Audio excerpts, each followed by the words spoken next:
Girls spinning on ice. Once there lived a man and his wife. They had a daughter together, but soon afterwards the mother died. Only a short time passed before the man married a second time, and his new wife was none other than the evil 𝐆𝐢𝐫𝐤𝐬. They hadn't been married long when 𝐆𝐉𝐬𝐫 had a baby girl, but from that day on she hated her husband's first daughter. The two young girls grew up side by side, but while 𝐆𝐉𝐬𝐫's own child was dirty and ugly, her stepdaughter was beautiful and charming, and the wicked woman persecuted her terribly. One winter, 𝐆𝐉𝐬𝐫 took the half-sisters to spin at the frozen lake. First she broke a hole in the ice with her axe, and then she made the girls sit beside it. She gave her own daughter a distaff for spinning that held pure silk thread, but the one she gave her stepdaughter held only wet, slippery moss. "All right," she said. "I want you both to spin until your distaff is empty, but watch out. If it slips from your hand and rolls into the lake, you must go after it." So the girls started spinning, but after only a few minutes, what happened? That's right. The beautiful girl's distaff suddenly slipped from her grasp, fell to the ice, and rolled through the hole straight into the lake. This was just what 𝐆𝐉𝐬𝐫 was waiting for, and she angrily ordered her stepdaughter to jump into the water and bring it back. The poor girl was terrified, and she cried bitterly, but her cries fell on deaf ears, and in the end she had no choice but to obey her stepmother. The girl held her breath and dived into the icy water. But as soon as she was under the surface, a broad and lovely path opened up before her. She immediately began to follow it, and she found that she was moving so easily it was like she was flying rather than walking. After some time she came to a building. Although it was too big to be called a house, it was too small to be a palace. The girl walked through the door into the kitchen, saying "Good morning" politely. The only person there was an old woman with a long pointy chin. "Who are you, my dear?" asked the old woman nicely, "and how did you get here?" "Me? I'm just a poor unlucky soul. I came here from the world above," replied the girl, and with that she told the old woman all about how her stepmother had forced her to jump into the ice-cold water. When she had finished her story, she asked to be given work and food. "Well, I'm not as young as I used to be. I suppose I could use a maid, but can you work hard? What are you good at?" "To be honest, my stepmother never really taught me much, but I'll do everything in my power to serve you." "All right, let's see what you're made of," smiled the old woman. "First of all, I want you to clean the cowshed." The girl got down to work right away, and very soon the cowshed was transformed. She brushed the cows from top to tail, even lifting their feet up one by one and polishing their hooves. She carried the dung out on a big shovel, and then swept the floor and brought the animals fresh hay on a pitchfork. Only when the cowshed was clean and gleaming did she return to the kitchen. "Finished," she smiled. "What's my next job?" "Oh, you just sit down and have a little rest," replied the old woman. "Let me go and inspect your work."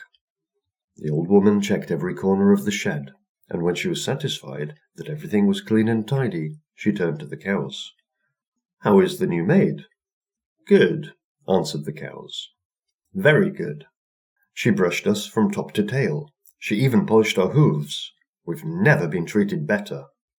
The old woman was extremely pleased, and she went back into the kitchen and said to the girl, "You cleaned the cowshed very nicely. Now go and prepare the sauna." The girl went to prepare the sauna right away. She lit the fire, brought fresh water from the stream, and even collected a bundle of birch twigs so that the old woman could whip her tired body until it was refreshed. When everything was ready, she hurried back to the kitchen. "You can take your sauna now," she smiled. But rather than going outside, the old woman picked up a basket and handed it to her maid. The basket was full of tiny lizards. "All right, now you can bathe these little fellows." Without a word of protest, the girl went to bathe the lizards right away. She blew the dust off them one by one, washed each of them by hand with a bar of soap, steamed them with the hot stones, and then gently replaced them in the basket. Back in the kitchen, she handed the basket to her mistress. After a while, the old woman asked the lizards, "How is the new maid?" "We've never been treated better," replied the lizards. "She blew the dust off us one by one, and then bathed us in lovely warm water." The old woman turned to the girl. "You've done enough, my dear. Now it's time for you to go home. Take these as a reward for your hard work." And she held out 2 little wooden chests. The girl thanked the woman and set off. At the lake, the broad and lovely path opened up to her once again, and she walked along it as easily as before. Almost the next moment, she reached the hole in the ice, and she climbed out of it and went straight home. Inside the house, 𝐆𝐢𝐫𝐤𝐬 was baking a cake. All of a sudden, she heard the dog barking in the yard. She looked out. The dog was sniffing in the direction of the water. Someone was coming from the lake. As soon as the woman saw this, she ran outside and tried to make the dog shut up. She yelled at it, she threatened it, but the dog just kept on barking. "Ruff, ruff, the master's daughter is coming, with a chest of gold in her hand and a chest of silver on her shoulder." 𝐆𝐢𝐫𝐤𝐬 was still holding her rolling pin, and she hit the dog with it. Hard. "Cut that nonsense out. If you must bark, bark this. The master's daughter is coming with a chest of iron in her hand and a coffin on her shoulder." The dog yelped in pain, but then it shook itself and kept barking the same as before and louder than ever. "The master's daughter is coming, with a chest of gold in her hand and a chest of silver on her shoulder." When the girl arrived, she took the little wooden chests into the barn, and when she peeped inside them, she saw a wonderful sight. One of the chests was full to the brim with gold, and the other was overflowing with silver, just like the dog had said. When 𝐆𝐢𝐫𝐤𝐬 saw the treasure, however, she immediately had an idea. She took the 2 girls back to the ice, and once again she made them sit down to spin. This time she gave the distaff with the silk thread to her stepdaughter, while her own daughter was given the one with wet moss wrapped around it. "Watch out," she warned them for a second time. "If your distaff falls into the lake, you must go after it." Well, this time it was 𝐆𝐢𝐫𝐤𝐬's daughter who was unlucky. She had barely started spinning when her distaff fell to the ice and rolled into the lake, and although she cried and begged, she had no choice but to obey her mother and jump through the hole into the freezing cold water. As soon as she was under the surface, the broad and lovely path opened up before her, just like it had done for her half-sister, and when she saw the building that was neither a house nor a palace, she walked straight into the kitchen and sat down without even saying hello. Just like before, the only person there was the old woman with the long pointy chin. "Who are you, my dear?" asked the old woman nicely. "How did you get here?" "I came from up above. Do you want to give me a job?" "Well, I suppose I could use a maid, but what can you do?" "I can do anything," grinned the girl cockily. "I'm brilliant at everything." "All right, let's see what you're made of," smiled the old woman. "First of all, I want you to clean the cowshed." So the girl shrugged and trudged off to the cowshed, but as soon as she was out of sight, she pulled a long face. She hated work. When she got to the shed, she was so angry that she started beating the poor cows. Leaving the dung where it was, she kicked their hay all over the floor and left the place in a dreadful mess. Back in the kitchen, she sat down and folded her arms with a smug look on her face, like someone who had done all their tasks perfectly. The old woman was surprised. "Are you finished already? That was quick. Let me go and inspect your work." But when she entered the shed, the old woman had an even bigger surprise. The floor was covered with hay, and the cows were crying bitterly. "Whatever is the matter?" she asked them. "And how is the new maid?" "Do you really need to ask?"